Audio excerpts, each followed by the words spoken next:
ये बहुत खास बात साधना में है। अपना जीवन में प्रभु और गुरुदेव के सिवा कोई संगी नहीं होना चाहिए। ये देखो, अगर महापुरुषों के वचनों को स्वीकार न किया जाएगा तो फंसने में देर नहीं लगती, मिनट नहीं लगती फंसने में। मिनट कहने में देर लगती, फंसने में देर नहीं लगती। इस भोगों का राग, संपत्ति का राग, पद का राग, ये सब संग के अंतर्गत आता है। संग का मतलब किसी व्यक्ति से ही नहीं है, व्यक्ति, वस्तु, स्थान सबसे है। ज्ञान का वर्णन कर लेना और स्थिति में रहना बहुत कठिन बात है, बहुत कठिन बात है, बहुत कठिन बात। पूज्यपाद सिवड़िया बाबा जी महाराज जब गंगा किनारे भ्रमण करते थे तो कानपुर के आगे एक स्थान पर योग वासिष्ठ का प्रवचन कर रहे थे। ऐसा आत्मज्ञान का वर्णन कर रहे थे, बाबा को पूरा लगा कि बोधवान पुरुष है। 3 दिन तक प्रवचन नीचे बैठ के सुना, फिर पीछे गए और एकांत में उनसे मिले और कहा, मैं केवल एक शब्द पूछना चाहता हूं, आपको आत्मबोध है? तो उनका, आप हमारे आश्रम गुरु हैं। सन्यासी गृहस्थ का आश्रम गुरु होता है, आपसे मिथ्या भाषण महापाप होगा, इसलिए प्रभु मैं वाक्पटु हूं, विद्वान हूं, शास्त्रों का सम्यक ज्ञान है, लेकिन तत्वबोध नहीं है। उनका बस मुझे इतना ही। बाबा ने अपने अनुभूति में, शास्त्र का ज्ञान होना एक अलग विषय है और तत्व बोध होना एक अलग विषय है। यहां परम अवधूत दत्तात्रेय भगवान कह रहे, यदि तुम्हें तत्व बोध प्राप्त करना, भगवत प्राप्ति करनी है, देखो, अगर आप सोचो कि मैं प्रेम मार्ग का हूं, मुझे तत्वबोध से क्या मतलब है, तो सर्वान वस्तुतया निरीक्ष, ये तत्वबोध ही ध्यान रखना। ये क्रूरा अपि पापिनो न च सताम संभाष्य दृश्या से सर्वान वस्तुतया निरीक्ष, परम स्वाराध्य बुद्धिर्मम, सब में पापी में पुण्यात्मा में सब में एक मेरे आराध्य देव, ये तत्वबोध ही है। बोले त्यक्त संगो, त्यक्त संगो। त्यक्त संगो का मतलब केवल बाहरी व्यक्ति नहीं है, वस्तु है, स्थान है, पद है, प्रतिष्ठा है, संपत्ति है, ये बाहरी है। केवल इतना ही नहीं, अंदर की वृत्ति है, अंदर की मान्यता है, अंदर का अहम है, अंदर के विचार हैं, उनसे भी असंग रहना है। त्यक्त संगो उजित संग दोषा, अंदर और बाहर से, तब वो परम पद का अधिकारी हो। समझ लीजिए बहुत ध्यान से, शायद ये समझ पाना कठिन है, क्योंकि बाहरी ही कुसंग नहीं त्याग पा रहे, फिर बाहरी संग की बात क्या, फिर अंतर के संग की बात क्या। अंतर के अहम का त्याग, अंतर के विचार का त्याग, अंतर की वृत्ति से असंग, अंतर की वृत्ति से असंग, वो जीवन मुक्त महापुरुष होता है। अंतर की वृत्ति से भी असंग, साक्षी, दृष्टा मात्र। आगे चलकर समझ में आएगा। त्यक्त संगो, अगर भगवत प्राप्ति करनी तो ये सूत्र बहुत अमृत है। किसी भी दृश्य, किसी भी व्यक्ति, किसी भी वस्तु, किसी भी पाद, किसी भी वृत्ति, किसी भी विचार, कहीं भी नहीं, हर समय साक्षी, निर्लेप, असंग, तब वो परम पद का अधिकारी। वही प्रिया जो मुस्कुरा के दे देती है, इसलिए अलवेली सरकार है। जित क्रोधो, पहले त्यक्त संगो, फिर जित क्रोधो। किसी भी परिस्थिति में क्रोध ना आने पावे। कभी कभी हम अपने दोषों को गुण मान करके प्रकाशित करते हैं कि ये कोई क्रोध नहीं है। अगर गलती को गलती नहीं मानोगे तो अक्रोध स्थिति को कभी प्राप्त नहीं होगे। क्रोध तब आता है जब हमारी कामना के विरुद्ध कोई चेष्टा होती है, पक्का, और क्रोध की सत्ता ही नहीं, हमारी चाहत ही ना हो। भगवान बोलवा रहे, बोल दिए, भगवान कह रहे ऐसे चलो ऐसे चलो, वो हम बता दिए, अब ना चलो आपकी मर्जी। क्रोध नहीं आना चाहिए। भारी से भारी विपरीत परिस्थिति में भी क्रोध नहीं आना चाहिए। ये कब होगा? जब सामने हम प्रभु देखते हैं। हमें तभी क्रोध आता है जब हमारी चाहत के विपरीत क्रिया होती है और हमारे चिंतन के विपरीत चिंतन होता है। आ गया क्रोध, आ गया क्रोध, शुरुआत हो गई। अब अभद्र शब्द, दुरुक्ति, दुरुक्ति माने गाली, ये पहचान है कि क्रोध देवता पधार चुके हैं। और वो सीधे तप, पवित्रता, भजन, इसको चाटते हैं, वो इसको भस्म करते हैं, इसको लेते हैं क्रोध देवता। तुम्हारे तप को, तुम्हारी पवित्रता को, अंतःकरण की तुम्हारे साधन को चाट जाएंगे, कुछ अनुभव नहीं होगा। जब हमारा ये चिंतन गिरा कि सामने प्रभु नहीं, हमारी बात नहीं मानता, विपरीतता है, वही क्रोध आ जाएगा। अन्यथा आने का कोई भी रास्ता नहीं क्रोध के। जित क्रोध, यहां कह रहे जित क्रोध हो, भगवान अवधूत दत्तात्रेय जी, अगर उपासक को परम पद पे आरूढ़ होना है, दिव्य साधना संपन्न बनना है, तो क्रोध पर विजय प्राप्त, कभी गुस्सा नहीं आना चाहिए। वो कब होगा? हम व्यक्ति देखते हैं तब गुस्सा आता है। हम भगवत भाव करेंगे तो जलेगा हृदय पर, हम गुस्सा नहीं कर पाएंगे।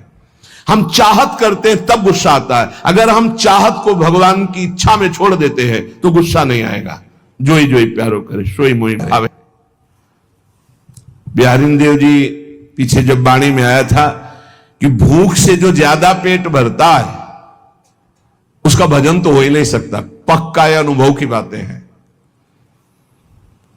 भूख से कम भोजन करने पर हमारी जो जीवनी शक्ति है कुछ पचाने में लगती है और कुछ से हम भजन कर लेते हैं। अगर भूखे हैं हम तो हमारा चिंतन बार बार खिंचता है भूख की तरफ। इसलिए लघुआहारो, थोड़ा आहार डाल लिया जाए। और यह अभ्यास से होता है।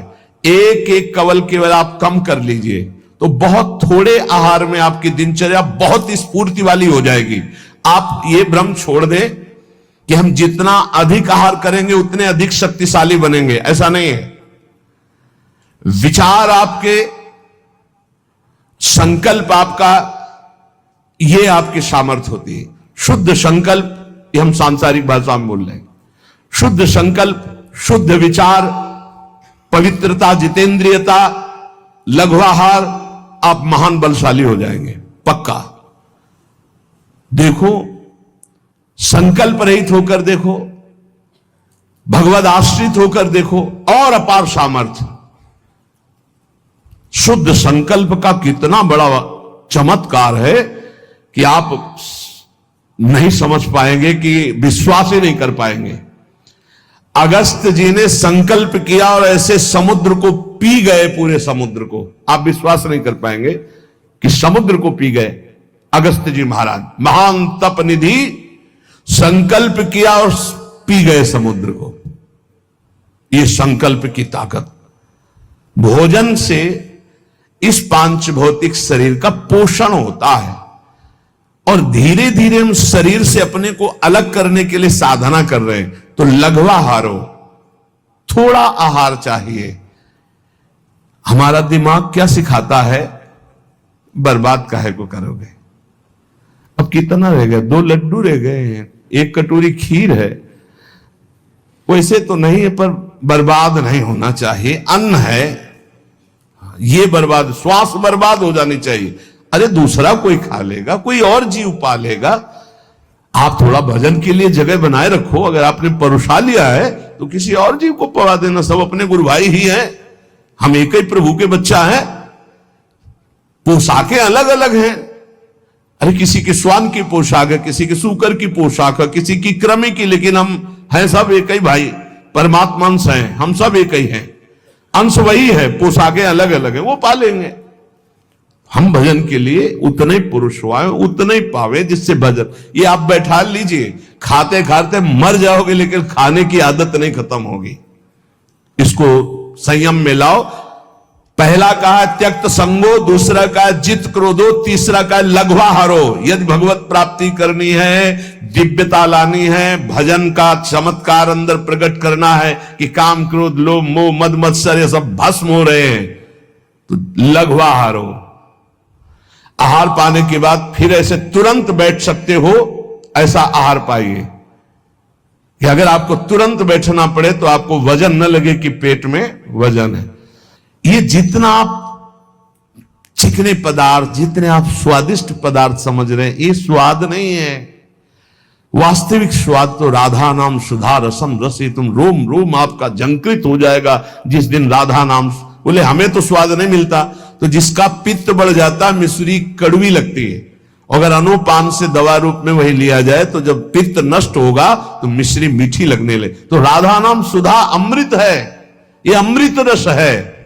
आचार्यों ने, महापुरुषों ने, स्वयं हरि ने इसका पान किया है, वही आपको मिल रहा है। आपकी जबान खराब हो चुकी भोगों में, थोड़ा भोजन कीजिए, बड़ा पावर मिलता है। आप उपवास के दिन देखना भजन में बहुत मन लगेगा, थोड़ा पाने पर। तो वैसे ही आप रोज उपवास कर सकते हो।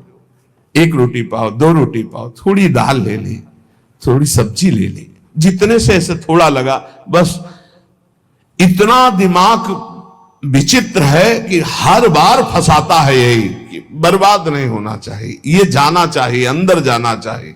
बस जहां यहां से गया तो बस फिर उसके पचाने में पूरा दिमाग लगा, भजन में तो लगा नहीं। इसलिए प्रार्थना है इस आसक्ति से बचो, भोजन की आसक्ति से। अच्छे पदार्थ जो सृष्टि में कहे जाते हैं उनको थोड़ा लीजिए, और जो रूखे सूखे कहे जाते हैं उनसे पेट भरिए और खूब भजन कीजिए। आगे कह रहे जितेंद्रिय, अपने आप जितेंद्रिय हो जाएंगे। शरीर एक रथ है, बुद्धि इस रथ को चलाने वाला सारथी है, बैठने वाला जीवात्मा है, मन लगाम है, इंद्रियां घोड़े हैं, विचरने की जगह विषय भोग है। ये घोड़े विषय भोग का चारा चरने के लिए जाएंगे। अगर मन रूपी लगाम को बुद्धि रूपी सारथी ने ठीक से खींचा नहीं तो ये खंडक में गिरा देंगे। और गिरे हुए बहुत फंसे हैं, और जीव इतना भोला बन चुका है कि गड्ढे में गिरा है फिर भी वो आनंदित है, वो उसी को सुख समझ रहा है, दुख को ही सुख समझकर। यही तो भगवान की विचित्र माया है। जिसे तुम सुख समझते हो वो सुख की छाया है, समझ पड़ती नहीं है गिरधर की माया है। भयानक दुख के अंतर में वो डूबा हुआ भयानक परिणामों को प्राप्त होगा, लेकिन उसमें सुख का अनुभव कर रहा है। त्यक्त संगो जित क्रोधो लघ्वाहारो, तो अपने आप जितेंद्रिय हो जाएंगे। देख लेना, घृणा हो जाएगी यार, घृणा। कौन सा ऐसा सुख है जो घृणा के योग्य ना हो? लौकिक बढ़िया से बढ़िया पदार्थ खाओ, तत्काल हम उसे वापस उलटते हैं, देखने लायक नहीं रह जाएगा। चिकनी चमड़ी केवल देखकर फंस रहे हैं, कुछ नहीं, पूरा जीवन बर्बाद हो जाता है। धर्म के लिए तो सेवन करने के लिए ठीक है, बकाया भगवत प्राप्ति के लिए जितेंद्रिय चलो, ठीक से चलो। पिधाय बुद्ध्या द्वाराणि मनो ध्याने निवेशयेत्, शून्ये स्वेवाव काके गुहासुचो वनेसुचो, नित्य युक्ता सदा योगी ध्यानम सम्यक उपक्रमेत। श्री दत्तात्रेय जी महाराज कह रहे हैं, बुद्धि को परमात्म चिंतन से इतनी बलवान बनाओ कि अपनी इंद्रियों के द्वारों से घसीट कर उसे भगवान में स्थित करो। हर इंद्रिय द्वार बंद, अंतर्मुख इंद्रियों को करके परमात्म चिंतन में लो। शून्य स्वेवाव कासेसु, कहां हमारी स्थिति थी? विचार करके देखो। सब विषय जितने हैं वो हमको रौंद रहे थे, ना चरणों में प्रीति थी, ना उस कोटि की भजन की वृत्ति थी। ये तो सिर्फ आचार्य कृपा से। अब हे लाडली, आपकी शरण में आ गए। अब मेरी आयु, मेरी प्रत्येक श्वास केवल आपके स्मरण में व्यतीत हो। समस्त शास्त्र, समस्त महापुरुषों की वाणी और बड़े बड़े संतों की दिनचर्या जीवनी, उनसे संभाषण और स्वयं के हृदय का अनुभव साधना का सबसे बड़ा सूक्ष्म स्वरूप है। प्रतिक्षण अपने आराध्य देव का मधुर मधुर स्मरण, ये सबसे बड़ा साधन है और इसी से भगवत प्राप्ति होती है। केवल इसी से भगवत प्राप्ति होती है। और सब साधन है, उनका फल है स्मृति, और ये मधुर मधुर स्मृति ही भगवत प्राप्ति कराती है। अनन्य चेता सततम यो माम स्मृति नित्यसा तस्याहम सुलभा पार्थ। भगवान कह रहे मैं उसके लिए सुलभ हो जाता हूं जो नित्य निरंतर मेरे में आसक्त चित्त होकर मेरा स्मरण करता है। अनन्य चेता सततम यो माम स्मरति नित्यसा, इससे बड़ा कोई साधन नहीं है और ये सबसे कठिन है। चाहे निराकार उपासक हो चाहे साकार उपासक हो, बिना स्मृति के वो अपने लक्ष्य की प्राप्ति नहीं कर सकता। ये हम बहुत से सब शास्त्रों का स्वाध्याय, संतों का समागम, ये योग की सबसे बड़ी वृत्ति है चित्त वृत्ति का निरोध करके परमात्मा स्वरूप में स्थित कर देना, जिसका स्वरूप भगवान श्री कृष्णचंद्र जी कह रहे हैं तेषाम सतत युक्ता नाम भजताम प्रीति पूर्वकम ददामि बुद्धि योगम तम येन माम उपयांति ते। जो सतत मेरा भजन करते हैं मैं उन्हें बुद्धि योग प्रदान कर देता हूं। चित्त वृत्ति का संसार की तरफ ना जाकर परमात्मा में निरंतर स्थित रहना, आराध्य देव में स्थित रहना, यही सबसे बड़ा योग, यही सबसे बड़ी भक्ति, निरंतर स्मरण, और यही सबसे बड़ा ज्ञान कि सब कुछ विस्मरण अपने स्वरूप में स्थित। भक्ति योग, अष्टांग योग, ज्ञान योग, कर्म योग, किन्हीं न किन्हीं मार्ग में तो होगा ही कोई, लेकिन सबका सार है संसार का विस्मरण और परमात्मा का स्मरण। ये सब संप्रदाय, सब साधन, सबका सार, अगर ये नहीं तो कुछ नहीं मिला आपको। सब साधन कर यह फल सुंदर, प्रभु पद पंकज प्रीति निरंतर। समस्त साधनाओं का ये परम सुंदर फल है कि अपने प्रभु के नाम में, रूप में, लीला में निरंतर स्थिति बनी रहे, अंतर रहित स्थिति बनी रहे। देखो आप हर साधना का यही फल है। बहुत सुलझा हुआ बात समझना, सब कुछ हो रहा है, स्मृति नहीं है अंदर अखंड, खास बात नहीं, कुछ नहीं हो रहा, स्मृति चल रही है, सब कुछ हो गया। ये बात अच्छे से समझ लीजिएगा। जो स्मृति प्रधान है, स्मृतिवान है, वो विशेष कृपा पात्र है। प्रायः देहाभिमानी क्रियाओं पर, संख्या पर विशेष ध्यान देता है, स्मृति पर नहीं। कृपा पात्र स्मृति पर ध्यान देता है, क्रियाओं पर नहीं। क्रियाएं हो रही, स्मृति कहां है?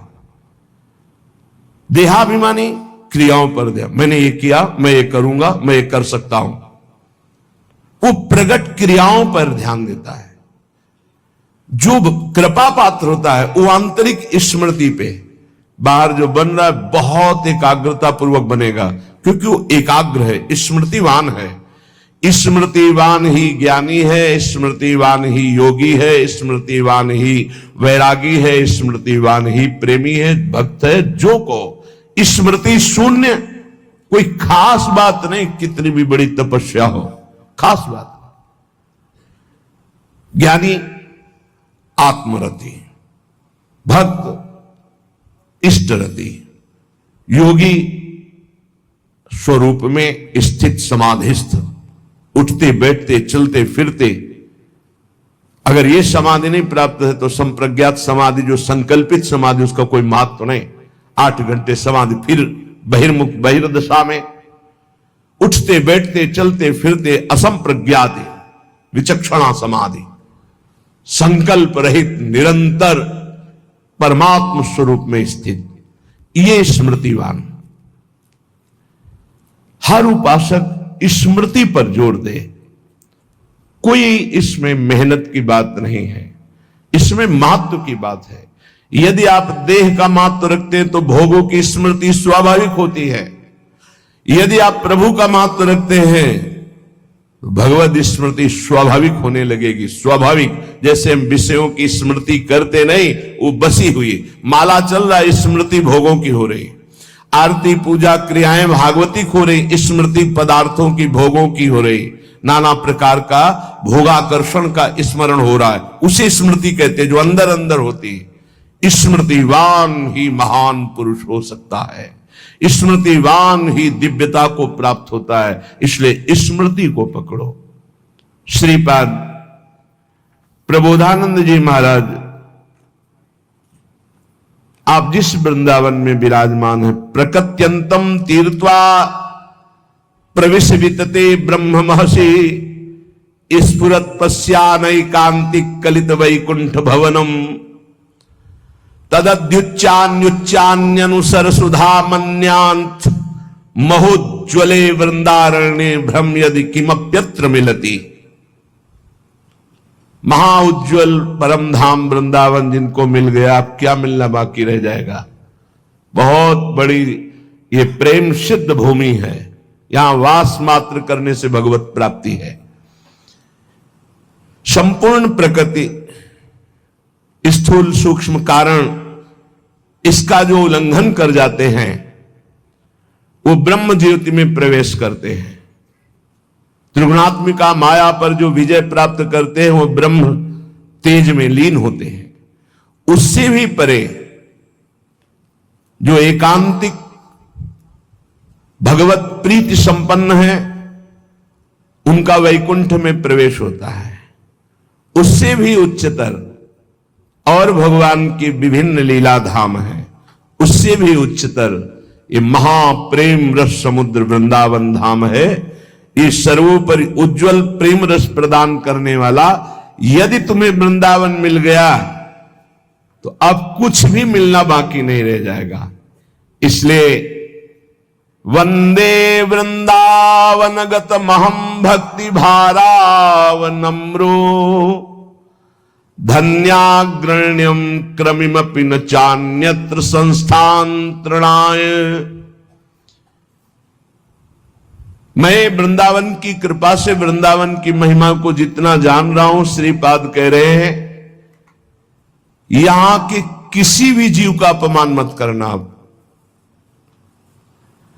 यहां का अगर कीड़ा भी दिखाई देगा तो मैं माथा रख करके उसको दूर से पंचांग प्रणाम करूंगा कि तू धन्य है, वृंदावन में कीड़ा बना, मेरी स्वामिनी के महल का है। बहुत ध्यान देने, किसी की निंदा या अपमान या प्रहार दंड देना ये तो बहुत दूरी बात है।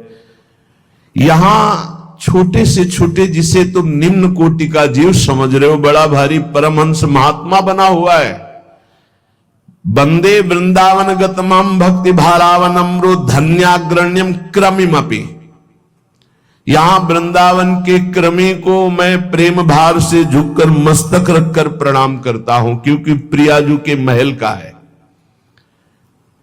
किंतु संस्थान त्रणाय मन्ने ब्रह्मादिक सुरगणान किम बहुक्त्या ममेयम। बड़े बड़े देवता देवराजेंद्र ब्रह्मादि को भी मैं इनके से बड़ा नहीं समझता हूं। ये स्थिति है। देवराजेंद्र और ब्रह्मा पद को भी मैं तिनके से बड़ा नहीं समझता हूं, क्योंकि आप ब्रह्म स्तंभ पर्यंतम सर्वम मायामयम जगत, तिनका और ब्रह्मा दोनों माया से ही रचे हैं। ब्रह्मादि देवताओं को, इंद्रादि देवताओं को मैं तृण से अधिक नहीं, अर्थात तृण के समान मानता हूं।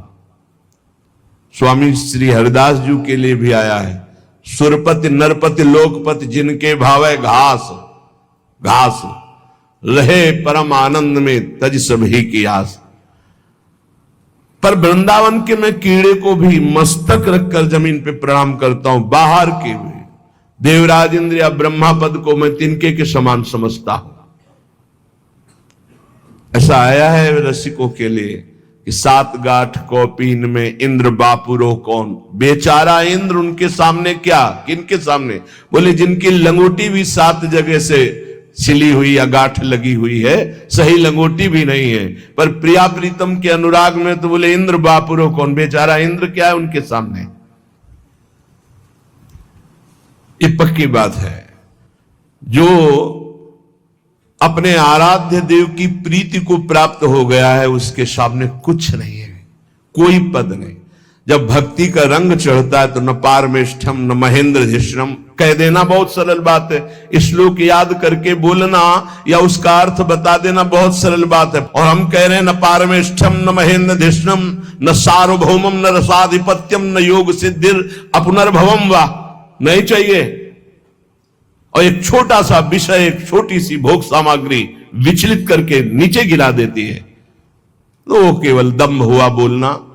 स्थिति इन महापुरुषों की जो बोल रहे हैं कि ब्रह्म पद या देवराजेंद्र का पद भी तिनके के समान हमारे लिए है, महत्व है तो वृंदावन का उस कीड़े का भी जो इस रज में रेंगता है।